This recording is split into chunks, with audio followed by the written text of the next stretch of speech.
Princess the Cat, Kitty on the Moon.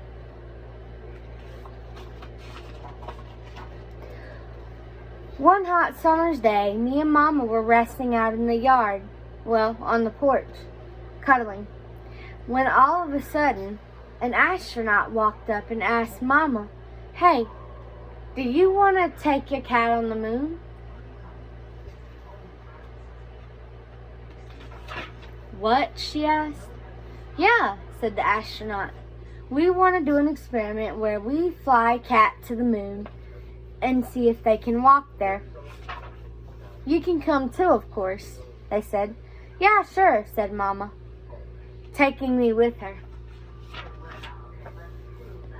"All right, meet me at the NASA headquarters tomorrow," said the astronaut. We flew up in space the next day. It took us several weeks to get there, and several unexpected things happened. Once, an engine on the ship failed, and a worker had to go out and fix it.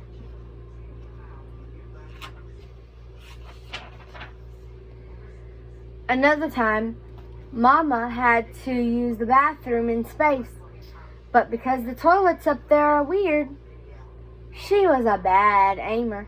Instead of sitting on it to do your business, you have to just stand in front of it and aim, because in space you're in zero gravity and you're floating in air. We got to the moon and landed. Me and Mama were both dressed up in spacesuits. Mama walked off the ship first, because I was too little to get down the steep step that led off of it. After we were on board the moon and Mama walked around for a second, getting away from the step of the ship, she gently placed me on my feet, and I walked around. Through the intercom, we heard a loud, booming voice. "That's one small step for Kitty, but one giant leap for kitty kind," he said.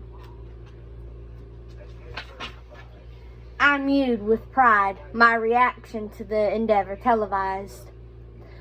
I was now famous, known all over the world as the first cat on the moon.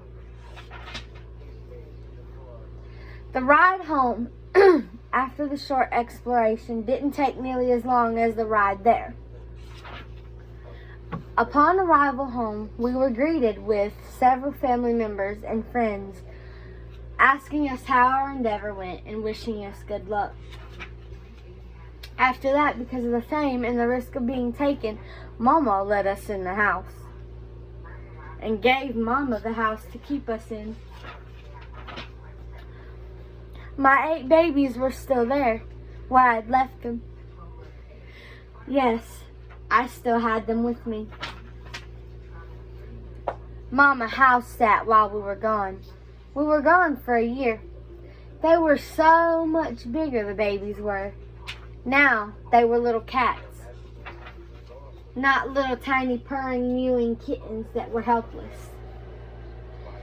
I was glad to be home, but I loved my endeavor. I always remembered for as long as I could the feeling of walking on the moon, the way the moon's gravity weighed you down more than Earth's gravity. The moon does not look like a wheel of cheese because that's what it's made of. It's not made of cheese. The moon is actually filled with lots and lots of craters. That's why when people see it from up in space, it looks like a giant cheese wheel.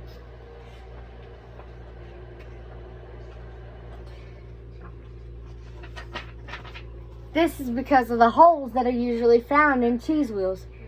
But the moon is actually filled with lots of craters of all different shapes and sizes. It's beautiful up there like you wouldn't even imagine. The moral of this little story is adventure could await you around any corner. You never know where you might go. Look at life with a high head and a raised chin. Embrace the adventures as they come your way. Don't shy away from them, even if they scare you. Thanks for listening. The end.